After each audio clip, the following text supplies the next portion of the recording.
Unsure of your dream? Study abroad destination? Clear your doubts. Videsh Consult. Call 9676502888.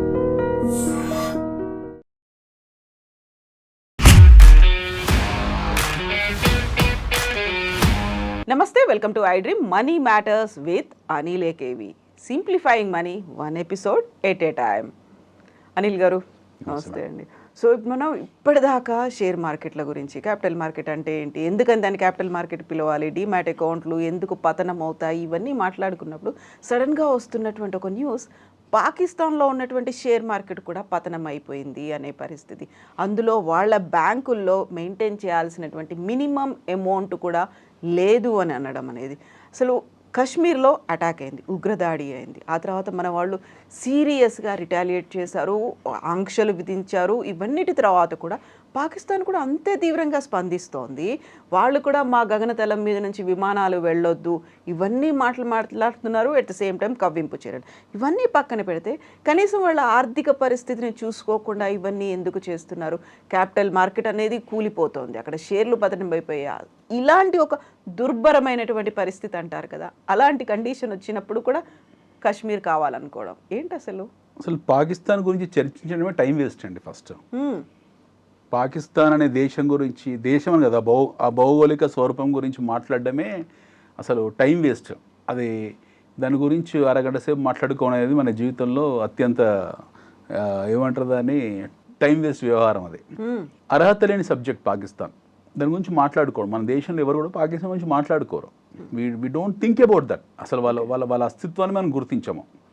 So దాని గురించి చర్చ, దాని stock market ఇవన్నీ ఎందుకు అసలు? కాకపోతే నేనున్నాను అనే ఉద్దేశం, మళ్ళీ నాకు కాశ్మీర్ కావాలి అనే దాంతో రక్తటేరులు పారిస్తోంది. ఇవన్నీ అయిన తర్వాత మళ్ళీ ఏకాకి అయిపోయింది. అంతర్జాతీయ సమాజంలో ఏకాకిని చేసేసాం మనం.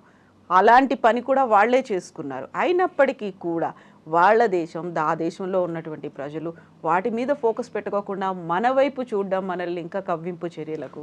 పాకిస్తాన్ని రెండు రకాలుగా చూడాలి. పాకిస్తాన్ దేశము, పాకిస్తాన్ ఆర్మీ.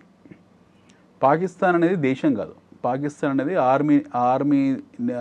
ఆర్మీ చేతిలో బందీ అయిన ఒక భౌగోళిక స్వరూపం.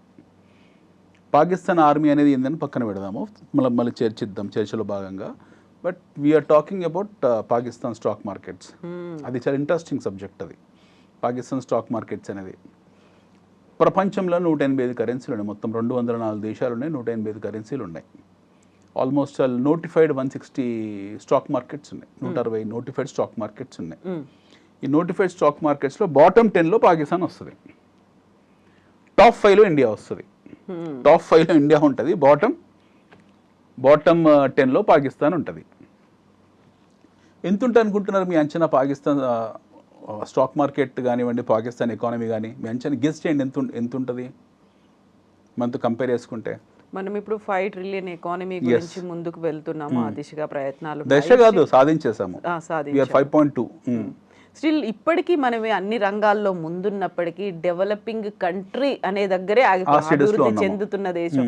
అలాంటి పరిస్థితుల్లో ఇన్ని అంతర్గత సమస్యలు, ఇలాంటి ఏమంటారు దిగుమతి చేసుకున్నటువంటి ఆహార దినుసుల మీదే పోరాడి కొట్టుకొని తీసుకెళ్తున్నట్టు, బస్తాలు ఎత్తుకెళ్తున్నటువంటి పరిస్థితుల్లో ఇంకా దుర్భరంగా ఉంటుంది కదా.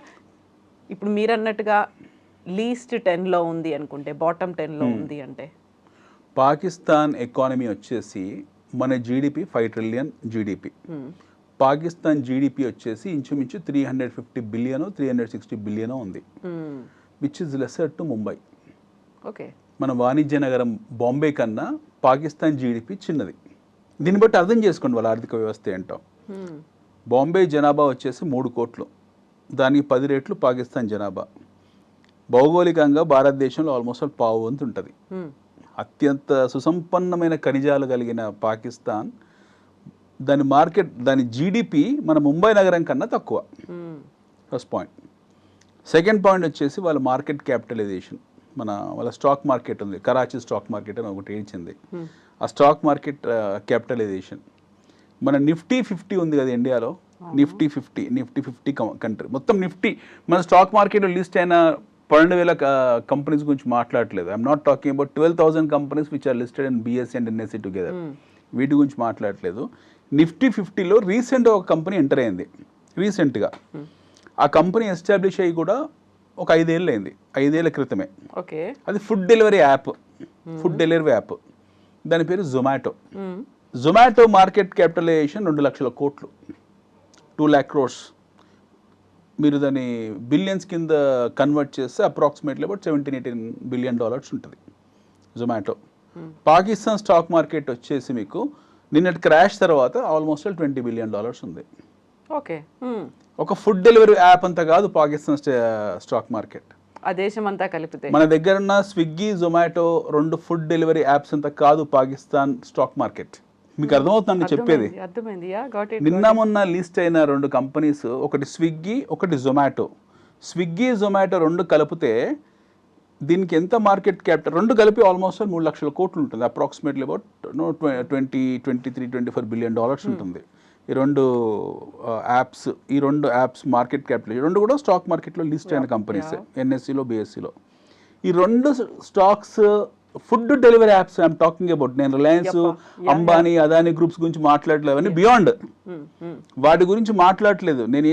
ఏ సిప్లా లాంటి కంపెనీస్ గురించో, లేకపోతే ఏ టాటా గ్రూప్ గురించో, వేటి గురించి, హిందుస్థాన్ లివర్ గురించి మాట్లాడలేదు. I'm talking about food delivery apps. Swiggy, Zomato 2 food delivery apps. ఈ రెండు కంపెనీస్ తాలూకు మార్కెట్ క్యాపిటలైజేషన్ కన్నా చిన్నది entire Karachi Pakistan stock market. మొత్తం దేశానికి సంబంధించినటువంటి క్యాపిటల్ మార్కెట్ విలువ 2 ఫుడ్ డెలివరీ యాప్స్ కన్నా తక్కువ. సో కంపారిజన్ ఎక్కడ ఉంది? మన ఫుడ్ డెలివరీ యాప్స్ అంత కాదు అది. మన రోజు ఉదయం సాయంకాలం పూట ఇడ్లీ, దోశ, సాంబార్, వడ, పావ్ బాజీ ఆర్డర్ పెట్టుకునే ఫుడ్ డెలివరీ యాప్స్ కన్నా కూడా తక్కువ వాళ్ళది. వాళ్ళ stock market capitalisation, Karachi stock market capitalisation. వాళ్ళ పూర్తి ఆర్థిక వ్యవస్థ, స్థూల జాతీయోత్పత్తి, జీడిపి అంటాము, అది మన బాంబే కన్నా తక్కువ. So there is no comparison. Pakistan is 1970 version of India. ఈ రోజు ఉన్న Pakistan is nothing but 1970-1980 version of India. So మీరు చాలా సింపుల్ మాట చెప్పాలంటే 1970s 1980sలో ఎలాంటి బీహార్ ఉండదో అలాంటి పరిస్థితి ఈరోజు పాకిస్తాన్ ఉంది. అంధకార బంధురంలో, అంటే ఒక కంప్లీట్ చీకటి రాతి యుగంలో ఉంది ఈరోజు పాకిస్తాన్. సో అది ఎప్పుడు ఎన్ని ముక్కలు అవుతాయో మనకు కూడా తెలియదు. పాకిస్తాన్లో సింధ్ ప్రావిన్స్ ఒక గొడవ, బలూచిస్తాన్ ఒక గొడవ, పష్తూన్ ఒక గొడవ, ఖైబర్ పఖ్తూన్ ఒక గొడవ, పంజాబ్ ఒక గొడవ. అక్కడ లేని సమస్యలు మీకు. వెరీ రీసెంట్ గా ట్రైన్ నే హైజాక్ చేశారు అక్కడ ఉన్నటువంటి వాళ్ళు. ఎస్ మేడం, ట్రైన్ ని కూడా హైజాక్ చేశారు కదా. వాళ్ళు తెహ్రీకే తాలిబాన్ పాకిస్తాన్ వాళ్ళు ఎవరైతే ఉన్నారో, సపరేట్ కోరుకుంటున్నారో, సపరేట్ దేశం కోరుకుంటున్నారో, అసలు మీకు అక్కడ లేని అంటూ ఏమీ లేదు. అది సోమాలియా కన్నా దారుణమైన పరిస్థితిలో ఉంది, విచ్ఛిన్నమైపోయింది. సో దాని గురించి ఇంకా అది అసలు చర్చకు అర్హత లేని సబ్జెక్ట్ అనమాట. అది ఇట్స్ గాన్ కేస్. సో వాళ్ళు ఇప్పుడు మౌలికమైన ప్రశ్న ఏంటంటే, వాళ్ళు ఎందుకు మన మీద ఎప్పటికప్పుడు అటాక్ చేస్తుంటారంటే, పాకిస్తాన్ అనే దేశం ఏర్పడ్డప్పుడు, అంటే 1947లో మన నుంచి విడిపోయింది. ఓకే, మనం ఉమ్మడిగా ఉన్నప్పుడు పాకిస్తాన్ కూడా భారతదేశంలో అంతర్భాగమే కాబట్టి మనం కూడా ఆ టైంలో బ్రిటిష్ వాళ్ళతో అందరం కలిసి పోరాడాము. ఇన్ఫ్యాక్ట్ ఈ భగత్ సింగ్ కానివ్వండి, ఈవెన్ మన ఎల్కే అద్వానీ కానివ్వండి, వీళ్ళందరూ పుట్టింది కూడా లాహోర్, సియాల్కోట్ ఆ ప్రాంతంలోనే. సో ఆ టైంలో అందరం కలిసి స్వాతంత్రం తెచ్చుకున్నాము, బ్రిటిష్ వాళ్ళ నుంచి పోరాటం చేసాం, స్వాతంత్రం సాధించాము. ముస్లిం లీగ్ పార్టీ, మొహమ్మద్ అలీ జిన్నా, మాకు సపరేట్ ముస్లిం రిపబ్లిక్ ఒకటి కావాలి, ముస్లిం సపరేట్ దేశం కావాలని పోరాటం చేశాడు. దేశంలోంచి అందరూ ముస్లిమ్స్ వెళ్ళిపోయారు, పాకిస్తాన్ ఏర్పడిపోయింది. లేదు మాకు భారతదేశంతోనే ఉండిపోతాం అనుకున్న వాళ్ళు ఎవరైతే ఉన్నారో ఆ ముస్లిమ్స్ ఇండియాలో ఉండిపోయారు. ఇక్కడ ఉన్న ముస్లిమ్స్ మన మట్టి బిడ్డలు, వీళ్ళకు పాకిస్తాన్ సంబంధం లేదు. బట్ పాకిస్తాన్ వేర్పాటువాదంలో కొంతమంది వెళ్ళిపోతాం అనుకుని వెళ్ళిపోయారు అందరు కూడా. నో వాట్ హ్యాపెండ్, వెళ్ళిపోయిన తర్వాత వెళ్ళాక వాళ్ళకి అర్థమైంది కొన్ని సంవత్సరాలకు. మొహమ్మద్ అలీ జిన్నా కూడా ఒక టైంలో రియలైజ్ అయ్యాడు నేను చాలా పెద్ద తప్పు చేశానని, భారతదేశం నుంచి విడిపోయి. వెళ్ళిన తర్వాత అక్కడ రకరకాల తెగలు మీకు. ఎందుకంటే పాకిస్తాన్ మీద అతి తీవ్రమైన ప్రభావం చూపించే భౌగోళిక పరిస్థితులు ఉన్నాయి. ఒకవైపు ఇరాన్ ఉంటుంది, ఒకవైపు ఆఫ్ఘనిస్తాన్ ఉంటుంది, కొద్దిపాటు రష్యా ఉంటుంది, కొద్దిపాటు చైనా ఉంటుంది. వీళ్ళ సరిహద్దు సమస్యలు ఒకటి. రెండోది ఎన్నో రకాల తెగలు, మళ్ళీ వాళ్ళ కాంక్షలు, ఆకాంక్షలు, రాజకీయ నేపథ్యాలు ఇవన్నీ పక్కన పెడితే ఇస్లాంలో ఉన్న మళ్ళీ సబ్సెక్స్, రకరకాల తెగలు, వాళ్ళ సంస్కృతులు. ఈ సమ్మేళనంలో వాళ్ళు దాన్ని హ్యాండిల్ చేయలేకపోయారు. స్టార్టింగ్ అయూబ్ ఖాన్ నుంచి మొదలు పెడితే ఇప్పుడు ఆసిఫ్ మునీర్ వరకు కూడా వీళ్ళ పరిపాలన మొత్తం కూడా కంప్లీట్గా ఒక కియాస్ కిందనే వెళ్ళింది. మధ్య మధ్యలో ఉత్థాన పతనాలు చూశారు, కొంతకాలం బాగానే వెళ్ళారు పైకి, తర్వాత అమెరికా సపోర్ట్తో తర్వాత పతనం అయిపోయారు. ఈ రోజు మొత్తం కొలాప్స్ అయిపోయారు. Now why they are attacking India అనేది ఒక మైండ్ సెట్ అది. వాళ్ళు ఎందుకు అట్లా తయారయ్యారు అని అంటే, పాకిస్తాన్ మొదట్లో ప్రజాస్వామ్యబద్ధంగా ఉండేది. మొహమ్మద్ అలీ జిన్నా ఎవరైతే ఉన్నారో ఆయన ప్రజాస్వామ్యబద్ధంగా కొన్నాళ్ళు ఉన్నంతకాలం ఆయన ఫాదర్ ఆఫ్ ది నేషన్. ఆయన వాళ్ళని ఖైదీ అజ్మీయం అంటారు ఆయనని అక్కడ. వాళ్ళకు title father of the nation title. So ఆయన ఎవరైతే ఉన్నారో మొహమ్మద్ అలీ జిన్నా గారు, ఆయన తర్వాత ఆయన తదనంతరం అసలు దారుణమైన విషయం చెప్తాను. వాళ్ళ రాజకీయ నేపథ్యం ఎంత ఘోరం అంటే, ఆయనకు టీబీ ఉండేది, ఆయన బయట ఎప్పుడు చెప్పుకోలేదు మొహమ్మద్ అలీ జిన్నా. ఆయన చనిపోయినప్పుడు, ఆయన చనిపోయేవారు చూశారు, చనిపోయిన తర్వాత అంబులెన్స్ కూడా తీసుకురాలేదు, అక్కడ వదిలేశాడు డెడ్ బాడీని. ఫాదర్ ఆఫ్ ది నేషన్ ఆయన, పాకిస్తాన్ సాధించిన వ్యక్తి. అలాంటి రాజకీయ నేపథ్యం ఉన్న విశ్వవలయం పాకిస్తాన్ అనేది. సో అక్కడ నుండి ఆయన సిస్టర్ కూడా ఉండేది ఫాతిమా జిన్నా అని చెప్పి, ఆమెను కూడా ఐసోలేట్ చేశారు కంప్లీట్గా వాళ్ళు. అక్కడ నుండి వాళ్ళు పూర్తిగా మారిపోయారు. అంటే వాళ్ళ రాజకీయ నాయకులు పూర్తిగా మారిపోయారు. స్వార్థం కావచ్చు, లేకపోతే లంచగొండితనం కావచ్చు, లేకపోతే తెగల మధ్య వైషమ్యం కావచ్చు, ఇవన్నీ వాళ్ళు కొట్టుకు తెచ్చారు. అక్కడ వరకు బాగానే ఉంది. అన్ని దేశాల్లో ఉంటే మన దేశంలో కూడా ఉంది, అక్కడ వరకు బాగానే ఉంది. అమెరికా మనకు civil war, America Russia cold war జరుగుతున్న టైంలో India was aligned with Russia and Pakistan is aligned with America. ఆ టైంలో పాకిస్తాన్కు మనకు ఆయుధపరమైన సపోర్ట్స్ మనకి వీళ్ళ నుంచి ఉన్న, రష్యా నుంచి ఉన్న ఆర్థికపరమైన సపోర్ట్ మనకు లేదు. Versus Pakistan has got lot of support from America. బాగా సపోర్ట్ వచ్చింది, వాళ్ళు ఆర్థికంగా చాలా అభివృద్ధి చెందారు. They have no almost all become super power among all the Islamic countries. Islam దేశాల్లో వాళ్ళు ఆల్మోస్ట్ ఆల్ పెద్దన్న పాత్ర వరకు వెళ్ళిపోయారు. ఆర్గనైజేషన్ ఆఫ్ ఇస్లామిక్ కంట్రీస్ అని ఉంటాయి, ఓఐసి అంటారు దాన్ని, ముస్లిం ఉమ్మా అంటారు దాన్ని. ఈ ముస్లిం ఉమ్మా అన్న దేశాలకి ఇది ఆల్మోస్ట్ ఆల్ ఖలీఫత్ అయిపోయింది, అంటే లీడర్ అయిపోయారు వీళ్ళు ఆ టైం ఒక పీరియడ్లో. తర్వాత ఏం జరిగింది, ఈ వాళ్ళు ఎదుగుతున్న టైంలో ప్రజాస్వామ్యబద్ధంగా ఏర్పడ్డ ప్రజాప్రభుత్వాన్ని బెనజీర్ భుట్టో తండ్రి ఎవరైతే ఉన్నారో జుల్ఫికర్ భుట్టో, ఆయన ఉరిదీశాడు జనరల్ జియావుల్-హక్. ఈ జనరల్ జియావుల్-హక్ ఆయన ఉరిదీసేసిన తర్వాత అది పూర్తిగా మిలిటరీ పరిపాలనలోకి వెళ్ళిపోయేది. ఈ జనరల్ జియావుల్-హక్ ఎవరైతే ఉన్నారో is mind set is completely a radical Islamist. వాళ్ళు ఆ టైంలో పాత ఎన్ని తవ్వుకొని they wanted to become what you call super power among all the Islamic countries. Islamic countries ఒప్పుకోలేదు, దే హ్యావ్ నాట్ అగ్రీడ్. ఎందుకంటే వాళ్ళు జెన్యూన్ అరబ్స్ కాదు, వాళ్ళని అరబ్స్ వాళ్ళని అరబ్ లాగా చూడరు, ఓన్ చేసుకోలేదు. వాళ్ళు ముస్లిం కావచ్చు, but they have not owned Pakistan as Arabs. ఎందుకంటే ఇస్లాం పుట్టింది అరబ్ దేశాలలో. So they have not owned. వీళ్ళు ఎన్ని కట్టుబాట్లు, ఎన్ని వాళ్ళగా కాపీ కొట్టి కట్ పేస్ట్ చేసుకున్నా సరే వాళ్ళు ఒప్పుకోలేదు, they have isolated them. Pakistan అక్కడి నుంచి దాని రూపురేఖలు మారిపోయాయి. ఒక పీరియడ్లో మనకన్నా చైనా కన్నా ఆర్థికంగా బలమైన పాకిస్తాన్ తర్వాత పతనం అవ్వకుండా రావడానికి అతిపెద్ద ప్రధాన కారకుడు జనరల్ జియావుల్-హక్. ఆయన మరణం కూడా చాలా అనుమానాస్పదంగా జరిగింది. ఇదే జనరల్ జియావుల్-హక్ ఎవరైతే ఉన్నారో, నేను బ్యాక్గ్రౌండ్ చెప్తున్నా, ఈరోజు జరగడానికి పరిణామాల తాలూకు బ్యాక్గ్రౌండ్ చెప్తున్నా. ఇదే జనరల్ జియావుల్-హక్ ఎవరైతే ఉన్నారో, మీకు పాలస్తీనాలో ఒక ఊచకోత జరిగింది. పాలస్తీనాలో ఆ ఊచకోత జరిగినప్పుడు, అంటే సిరియా, జోర్డాన్, పాలస్తీనా మధ్యలో ఒక గొడవలు జరిగినప్పుడు, ఇజ్రాయెల్ జరిగినప్పుడు, he has sent his army to massacre Palestinians అంటే అక్కడున్న అరబ్స్ని ఊచకోత వెలగడానికి జనరల్ జియావుల్-హక్ తన సైన్యాన్ని పంపించాడు. సొంత వాళ్ళు కూడా సేమ్ బ్రీదరిన్, వాళ్ళు ఒకటే fraternity, but still he has sent his army regiments to massacre the other sect of Muslims. అంత దుర్మార్గంగా ప్రవర్తించారు వాళ్ళు. Then he has died suspiciously. ఆయన మరణం కూడా సిఏ హస్తం ఉందంటారో, ఆకాశంలో కూలిపోయాడు, ముక్కలైపోయాడు, పోయాడు. దాని తర్వాత గతి తప్పింది పాకిస్తాన్ పూర్తి స్థాయికి.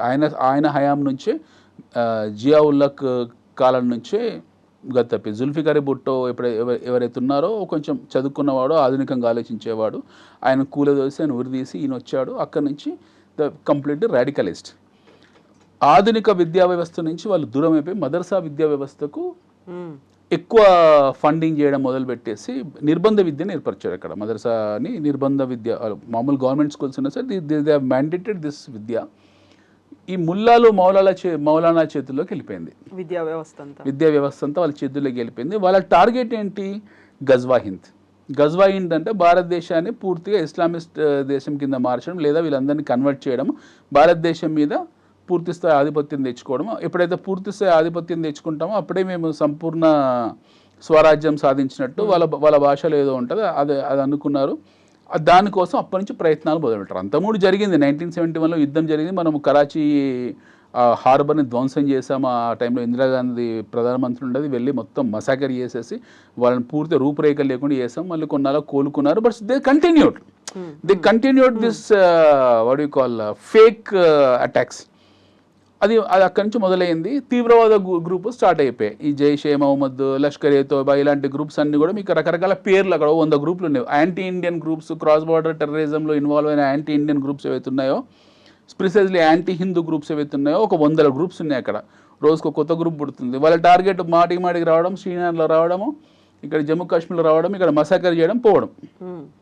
ఒక రకమైన మెతక వైఖరి మనకు కూడా ఉండేది.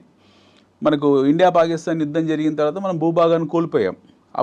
ఆ భూభాగంలో గిల్గిట్ బలూచిస్తాన్ కొద్దిగా భూభాగం కోల్పోయింది. అది ఇప్పుడు పాక్ ఆక్రమిత కాశ్మీర్ అంటాం మనం, పిఓకే. ఆ మ్యాప్లో మనం చూపించుకున్నా కూడా అలా 30% ఉండదు, వాళ్ళ అధీనంలో ఉంది పిఓకే. అక్కడనే మనం మన ఆర్మీని సరిహద్దు గొడవలు వివాదాలు జరుగుతుంది అక్కడనే. సో నౌ ఇక్కడ ఏం జరిగింది, వాళ్ళ ఆర్మీ క్యాంప్స్ ఏవైతే ఉన్నాయో అవన్నీ కూడా jihadi army camps, complete jihadi army camps.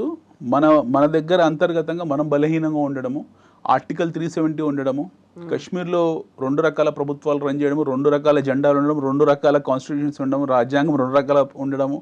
At the same time ఇక్కడ కశ్మీరీస్ ఎవరైతే ఉన్నారో, పాలకులు ఎవరైతే ఉన్నారో వాళ్ళంతా పాకిస్తాన్ మొగ్గు చూపడము, అనుకూలంగా ఉండడం, తీసుకెళ్లి పాకిస్తాన్లో కలపాలన్న మైండ్ సెట్తో ఉండడము. మీరు ఎవరైనా తీసుకోండి, you take the history of entire Kashmiri leaders, వాళ్ళు కంప్లీట్ ఇలా ఉండరు. ఆ టైంలో సిమ్లా ఒప్పందం జరిగింది. ఇప్పుడు మనకు ఈ ట్రీటీ, మనము సింధు జలాల ట్రీటీ కూడా అప్పుడే జరిగింది. మనకు ఇండస్ వ్యాలీ ట్రీటీ అంటాం, అప్పుడే జరిగింది. We have come to one consensus.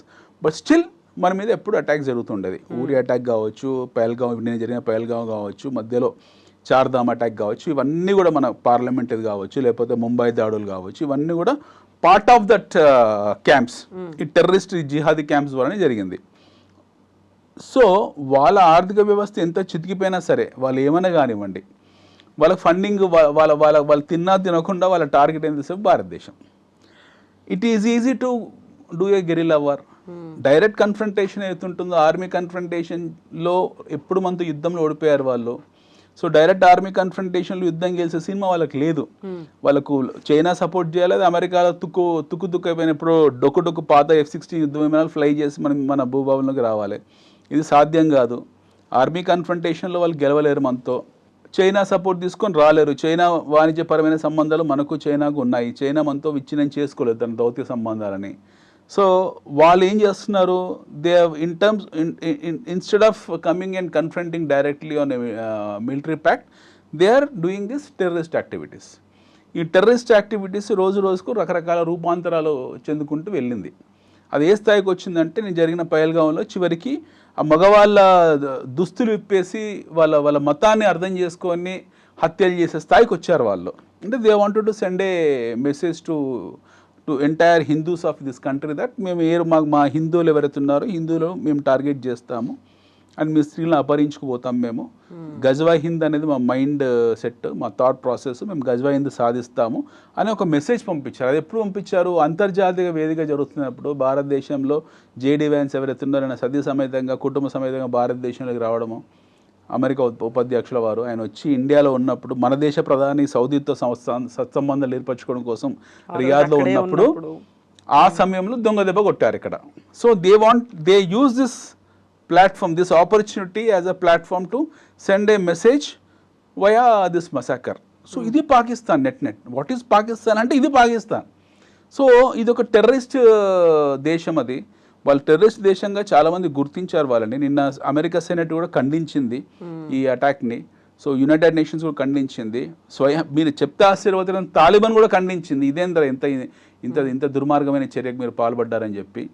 So ప్రపంచంలో ఉన్న మిగతా ముస్లిం దేశాలందరూ కూడా నిన్న జరిగిన అటాక్ని ఖండించారు. బహుశా పాకిస్తాన్ పేరు ఎత్తకపోవచ్చు, బట్ దర్ ఖండించారు. It is understood that this particular massacre is been master minded or no rooted via army camps of Pakistan. వాళ్ళు అక్కడ వెల్ ట్రైన్డ్ అయిన సుశక్తులైన ఎవరైతే ఉన్నారో ట్రైన్డ్ మిలిషియా ఎవరైతే ఉన్నారో వాళ్ళే వచ్చారు ఇక్కడ.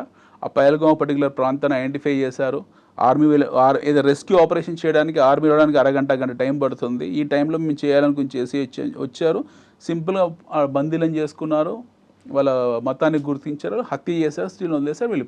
సో మనకు వాళ్ళకు డైరెక్ట్గా ఆర్మీ కన్ఫ్రంటేషన్ చేసే సత్తా లేదు కాబట్టి టెర్రరిస్ట్ క్యాంప్స్ రన్ చేస్తూ అక్కడి నుండి మారు వేషాల్లో రావడము, ఇక్కడ హిందువులను అటాక్ చేయడము, వాళ్ళని చంపడము, లేదా అమర్నాథ్ యాత్ర జరిగినప్పుడు, చార్ధామ్ యాత్ర జరిగినప్పుడు, లేకపోతే ఏదైనా సంబరాలు జరిగినప్పుడు వాళ్ళు రావడము, ఇలాంటి పనులు చేసుకుంటూ పోతున్నారు. దీని వెనకాల కారణాలు మనం కూడా one of the reason Pakistan అలా చేయడానికి కారణం ఒకప్పుడు మనం అవలంబించిన మెతక వైఖరి. సో ఆర్టికల్ 370 లిఫ్ట్ చేసిన తర్వాత వాళ్ళకు వశం కావట్లేదు, వాళ్ళ వల్ల కావట్లేదు దాన్ని జీర్ణించుకోవడము. ఎందుకంటే ఆర్టికల్ 370 లిఫ్ట్ చేసామంటే మనము ఆటోమేటిక్గా జమ్మూ కాశ్మీర్ అవుతుందో దేశంలో ప్రధాన శ్రమతో తీసుకొచ్చాం, దాన్ని ప్రజలు హర్షించారు, ప్రజాప్రభుత్వం ఏర్పడింది. ఒక మిలిటరీ రన్ చేస్తున్న దేశం ఇక్కడ ప్రజాప్రభుత్వం ఏర్పడడం అనేది జీర్ణించుకోలేకపోయింది. రెండోది అక్కడ మదర్సా ఎడ్యుకేషన్ నుంచి బయటకు వచ్చిన మిలిటెంట్స్ ఎవరైతే ఉన్నారో వాడికి శాస్త్రీయ విద్యా విధానము లేదా ఈ ఆధునిక ప్రపంచం గురించి సంబంధం లేదు, వాడికి ఇంట్రెస్ట్ కూడా లేదు తెలుసుకోవడానికి. ఎందుకంటే జిహాదీల మైండ్ సెట్ ఏంటంటే వాడి జీవితం ప్రారంభమైంది చనిపోయిన తర్వాత స్వర్గం వెళ్ళినప్పుడు. అవును. సో నువ్వు స్వర్గం ఎప్పుడు వెళ్తావు, ఏదైనా జిహాద్ చేసి ఆ జిహాద్లో సాధించామని చెప్పుకున్న మేము చనిపోయాము, ఆత్మహత్య చేసుకొని జిహాద్లో చనిపోయిన తర్వాత డైరెక్ట్గా మేము స్వర్గంకి వెళ్తాము, అక్కడ మాకు తేనె సముద్రాలు ఉంటాయి, ఏవో ఉన్నాయి అందులో జిహాదీల తాలూకు సపరేట్ బుక్ ఉంది, వాళ్ళ కంప్లీట్ ఎన్సైక్లోపీడియా ఉంది. సో ఈ జిహాదీగాలందరికీ పని ఏంటంటే వాడికి లైఫ్ స్టైల్స్, జీవన ప్రమాణాలు, స్టాండర్డ్ ఆఫ్ లివింగ్, కుటుంబ నేపథ్యాలు, చదువు, విద్య సంబంధం లేదు. ఎందుకంటే ఈజ్ కంప్లీట్లీ బ్రెయిన్ వాష్డ్. వాడి మైండ్లో చిప్ అంతా కూడా మీకు జిహాదీ చిప్ ఎక్కిచ్చేస్తారు. వాడికి ఏ రాగద్వేషాలు, ఏ ఎమోషన్స్ ఉండవు. ఈ కమ్స్, ఈ డస్ ఇస్ మసాకర్, ఇఫ్ ఈ గెట్స్ ఎ ఛాన్స్ ఈ escape and run away, otherwise is committed for suicide. ఆ సూసైడ్ బాంబర్ లాగానే ఉండిపోతాడు అక్కడ, లేదా వాడు హత్య చేయబడతాడు, దానికి చాలా సంతోషంగా చచ్చిపోతాడు. And is prepared for it. ఎప్పుడు ఇండియన్ ఆర్మీ చేతిలో జావాలని చూడడానికి రెడీగా ఉంటారు, ఎందుకంటే డైరెక్ట్గా స్వర్గం వెళ్ళిపోవచ్చు కదా అని చెప్పి. సో ఆ ప్యాకేజ్ టూర్లో ఉంటారు ఎప్పుడు వాళ్ళు. సో అట్లా వాళ్ళు ఆ మిలిటెంట్ గ్రూప్స్, ఆ టెర్రరిస్ట్ గ్రూప్స్, ఆ తీవ్రవాద గ్రూప్స్ అందరు కూడా తయారు చేయబడ్డారు. అది నిత్య జీవిత కార్యక్రమం అన్నమాట. మీకు పాకిస్తాన్ ఆర్మీ ఎప్పుడు కూడా ఈ జిహాదీ క్యాంప్స్ రన్ చేస్తూనే ఉంటుంది. పాకిస్తాన్ ఆర్మీ తాలూకు ప్రాక్సీలే ఈ హఫీజ్ సయ్యద్లు కానివ్వండి, లేకపోతే మీకు లష్కర్ ఇ తోయిబా కానివ్వండి, లేకపోతే జైషే మొహమ్మద్ కానివ్వండి, వీళ్ళు వాళ్ళ తాలూకు మిలిటెంట్ గ్రూప్సే తప్పిస్తే వీళ్ళు సొంతంగా వీళ్ళు ఆలోచించేది ఏం లేదు. వాళ్ళ డైరెక్షన్లో రన్ అవుతారు వీళ్ళు. ఆసిఫ్ మునీర్ డైరెక్షన్ వీళ్ళు రన్ అవుతారు. నిన్న జరిగిన పహల్గాం సంఘటన కూడా కరెక్ట్ వారం క్రితం ఆసిఫ్ మునీర్ వెళ్తున్నారు, హిందువులు వేరు ముస్లింలు వేరు అని ఒక స్టేట్మెంట్ ఇచ్చాడు. ఇప్పటికీ కాశ్మీర్ మా నరనరాన ఉంది, హిందువులు వేరు ముస్లింలు వేరు, మేము తీసుకుంటాము, కంప్లీట్గా ఇస్లామిక్ రాజ్యం చేసుకుంటాము, ఇస్లామిక్ రిపబ్లిక్ ఆఫ్ పాకిస్తాన్లో కలిపేసుకుంటామని ఆయన క్లియర్ స్టేట్మెంట్ ఇచ్చాడు. ఒకటి. రెండోది భారత ప్రధాని సౌదీలో ఉన్నారు ఆయన, అక్కడ సౌదీలో మొహమ్మద్ బిన్ సల్మాన్తో మీటింగ్లో ఉన్నారు. మూడోది జేడీ వ్యాన్స్ ఇక్కడికి వచ్చినారు. ఇంతగానో గొప్ప సందర్భం ఏముంది వాళ్ళకు, వాళ్ళు చెప్పాలనుకున్న సందేశాన్ని పంపించడానికి ఇంతగానో గొప్ప సందర్భం ఏమీ లేదు. So they done this job. వాళ్ళకి ఆహార నిల్వలు లేవు, ఆర్థిక నిల్వలు లేవు, అక్కడ అల్లాడుతున్నారు ప్రజలు. అవన్నీ కాదు, కాశ్మీర్ మాత్రమే మాకు కావాలి, అక్కడ మేము ఏదైనా చేస్తాం, రక్తపు పారిస్తాం, కాశ్మీర్ని వదులుకోం. అంటే అక్కడ ఉన్నటువంటి పారిశ్రామికవేత్తలు, ఇప్పుడు మనం మాట్లాడుకున్నట్టుగా షేర్ మార్కెట్ పతనం అవుతోంది అనుకున్నప్పుడు, ఆర్థిక వ్యవస్థ మొత్తం అతలాకుతలమైంది, ఇంకా మనం ముందుకు కదలలేకపోతున్నాం అనుకున్నప్పుడు ఆ పారిశ్రామికవేత్తలు ఏం చేస్తున్నారు? పారిశ్రామికవేత్తలు చాలా దూరం అండి. మొన్న పాకిస్తాన్లో KFC, కెంటుకీ ఫ్రైడ్ చికెన్, మన అమెరికా విధించిన శాంక్షన్స్, లేకపోతే ఇజ్రాయెల్తో జరుగుతున్న ఇష్యూస్ మీద వాళ్ళు పెప్సీ, కోకు ఈ బాటిల్స్ అన్ని తగలబెట్టడము, KFC మీద దాడులు చేయడము, వాళ్ళ పారిశ్రామికవేత్తలు ఎక్కడ ఉన్నారు? వాళ్ళు ఎప్పుడు పారిపోయారు, లండన్కో లేకపోతే దుబాయ్కో. అక్కడ ఉన్న ఇప్పుడు అదే అనుకుంటున్నాం కదా, పాకిస్తాన్ స్టాక్ మార్కెట్ విలువ ఎంతారంటే జొమాటో అంత లేదని చెప్పడానికి కారణం ఏంటంటే అక్కడ వ్యాపారాలు చేసుకోవడానికి వెసులుబాటు ఒకవేళ ఉన్నా సరే వాళ్ళు చేయలేరు. మన సూపర్ మార్కెట్ పెట్టారు, ఒకే రోజులో మొత్తం లూటీ చేసి పడేశారు దాన్ని. One super market is been looted in 3-4 hours. ఎవడో వచ్చాడు దుబాయ్ని సంపాదించుకుని వచ్చి మా ప్రజలకు మేము కూడా తక్కువ చౌక ధరలకు వస్తువులు ఇవ్వాలని చెప్పేసి ఒక సూపర్ మార్కెట్ ఓపెన్ చేస్తే గంట సేపట్లో దాని పబ్లిక్ వచ్చి దోచేశారు అక్కడ. సో వాళ్ళకు జీవన ప్రమాణాలతో లివింగ్ స్టాండర్డ్స్తో ప్రపంచం ఎలా ఉంది చదువుకోవాలనే ఉద్దేశంలో వాళ్ళు ఏమీ లేరు. They are not interested for any formal education. చిన్న పిల్లల నుంచి పెద్ద పిల్లల వరకు వాళ్ళ మైండ్లో ఒకటే ఎక్కిచ్చేసారు, జిహాద్. భారతదేశం మన కాఫిర్, హిందువులు కాఫిర్. కాఫిర్ అంటే ఎవరు వాళ్ళ వాళ్ళకు వాళ్ళ మతాన్ని ఆచరించిన వాళ్ళు ద్రోహులు, కాఫిర్లు. భారతదేశంలో ఉన్న హిందువులందరూ కాఫిర్లు. ఆ కాఫిర్లను చంపాలి. కాఫిర్లను చంపాలంటే జిహాద్ చేయాలి. జిహాద్ చేయాలంటే మిలిటెంట్గా మారాలి. మిలిటెంట్గా మారాలంటే ట్రైనింగ్ తీసుకోవాలి, క్యాంపుల్లో పోవాలి, వాళ్ళ ముల్లాలు ఏదో చెప్తారో అది చదువుకోవాలి. ఇదే అనమాట 24 గంటలు. ఇంకా వేరేది ఏముండదు మీకు, రౌండ్ ద క్లాక్ ఇదే. అయితే వాళ్ళని పెంచి పోషించాలన్నా కనీసం మదర్సాల్లో వాళ్ళకి వీళ్ళకి తగ్గట్టుగా ట్యూన్ చేసుకోవడానికైనా కావాల్సినటువంటి మెటీరియల్ ఉంటుంది. వాళ్ళకి తిండి అయినా పెట్టాలి, వాళ్ళకి షెల్టర్ అయినా ఇవ్వాలి. అలాంటి షెల్టర్ ఇప్పుడు అందులో ఏముంటాయి, ఏదో పాడుబడి ఇండ్లు ఉంటాయి, ఇప్పుడు పాతవి, ఏదో పండించిన ఆహారం ఉంటుంది, గొర్రెలు మేకలు ఏవో ఉంటాయి అక్కడ. మీకు ప్రపంచంలో హైయెస్ట్ బెగ్గర్స్ ఉన్నది Pakistan beggar industries bigger than ఇంకొక విషయం చెప్తాను మీకు నేను. Pakistan begging industries bigger than Pakistan stock market. Pakistan stock market వచ్చి మీకు 25 బిలియన్ డాలర్లు ఉంటే పాకిస్తాన్ అడుక్కునే ఇండస్ట్రీ బెగ్గింగ్ ఇండస్ట్రీ వచ్చి 40 బిలియన్ డాలర్లు. మీరు చూడండి, బెగ్గింగ్ ఇండస్ట్రీ అంటే ఇప్పుడు ప్రపంచ దేశాల దగ్గర ఎదురు చూడడమా, అప్పులు తెచ్చుకోవడమా, ఎలా బెగ్గింగ్ ఇండస్ట్రీ? అడుక్కోవడం, లిటరల్లీ రోడ్ల మీద అడుక్కోవడము, పక్క దేశంకి వెళ్ళి అడుక్కోవడము, లేకపోతే వాళ్ళు వదిలిన దేశం లేదు, వాళ్ళు ఫ్లైట్లో అడుక్కుంటారు. సగటు పాకిస్తాన్ వెళ్ళి ఫ్లైట్లో అడుక్కుంటాడు వాడు. మన జపాన్లో అడుక్కోవడం దొరికిపోయారు అక్కడ. 40,000 మందిని సౌదీ నుంచి తరిమేశారు. అసలు మీరు వచ్చి ఇక్కడ ఇచ్చి ఏం చేస్తున్నారా అని. They went even to Dubai నుంచి తరిమేశారు. పాకిస్తాన్ పాస్పోర్ట్లు చెల్లవు కొన్ని దేశాల్లో. They have cease to exist all those passports. These people are going and begging very simply in other. వాళ్ళు ఎంత ఐడెంటిటీ క్రైసిస్ అంటే పాకిస్తాన్ అనే పేరు చెప్పుకుంటే ఎవరు పాస్పోర్ట్ శాంక్షన్ చేయట్లేదు, లేకపోతే వేరే అక్కడ ఇంకో వాళ్ళ మతస్థులే మాతో మాట్లాడలేదు, మాకు భయపడి దూరంగా ఉంటున్నారండి. దేర్ ఐడెంటిటీ మార్చుకొని they tell that they are Indians. ఇటీవలే పాకిస్తాన్ కూడా అమెరికా కూడా పాకిస్తాన్ నుంచి వచ్చే వాళ్ళ మీద మేము వీసాలు వీటన్నిటి మీద ఆంక్షలు పెడతామనేది కూడా ఎప్పుడో పెట్టారు, ఈ రోజు పెట్టలేదు, వాళ్ళు ఎప్పుడో పెట్టేశారు. Pakistan is the country which is being completely isolated by the world because of their attitude. వాళ్ళ యాటిట్యూడ్ లాంటిది. మొత్తం ఒక్కరిద్దరని కాదు, entire Pakistan as a nation itself has got this attitude. ఏ దేశంకి వెళ్ళినా సక్రమంగా ఉండరు అక్కడ వాళ్ళు. ఐదర్ అడుక్కోవడము, లేకపోతే లూటీలు చేయడము, దొంగ ఏదో కొద్ది మంది ఉంటారు, సమ్ ఫ్యూ ఎడ్యుకేటెడ్స్. వెరీ రీసెంట్ గా చూసాం, దుబాయ్లో బేకరీలో పనిచేస్తున్న వాళ్ళ 2 తెలుగు వాళ్ళని ఒక పాకిస్తానీయుడు కాల్ చేశాడు. అదే చెప్తున్నా, దట్స్ వాట్ ఐమ్ సేయింగ్. వాళ్ళకు ఎట్లే వాళ్ళు కంప్లీట్గా అస్తవ్యస్తం అయిపోయారండి. ఇప్పుడు డైరెక్షన్ లేదు, ఒక దేశానికి డైరెక్షన్ లేదు. ఇప్పుడు దేశ ప్రజలకు డైరెక్షన్ చెప్పాలి. ఇప్పుడు మన కంట్రీ ఫర్ ఎగ్జాంపుల్, మన దేశంలో విద్యా విప్లవం నడుస్తుంది. ఎప్పటి నుంచి నడుస్తుంది? మనకు స్వాతంత్రం రాకముందు నుంచి మనకు గురుకుల ఆశ్రమాల్లో విద్యా విప్లవం ఉంది. తర్వాత బ్రిటిష్ వాళ్ళు వచ్చిన తర్వాత శాస్త్రీయ విద్యా విధానం ఏర్పడింది. మనకు ఈ లాస్ట్ 30-40 ఇయర్స్లో we have realise that after new ఆర్థిక సంస్కరణ తర్వాత వీ హ్యావ్ రియలైజ్ దట్ మనం చదివే మనకు ఆయుధము. ఎందుకంటే మనకు వేరే వనరులు లేవు. మిగతా దేశాలకు ఉన్నట్టు మనకు క్రూడ్ ఆయిల్ లేదు, మిగతా దేశాలకు ఉన్నట్టు రిసోర్సెస్ లేవు. మనం రిచ్ కంట్రీ కాదు, లూటీ చేయబడ్డ దేశాలు మనము.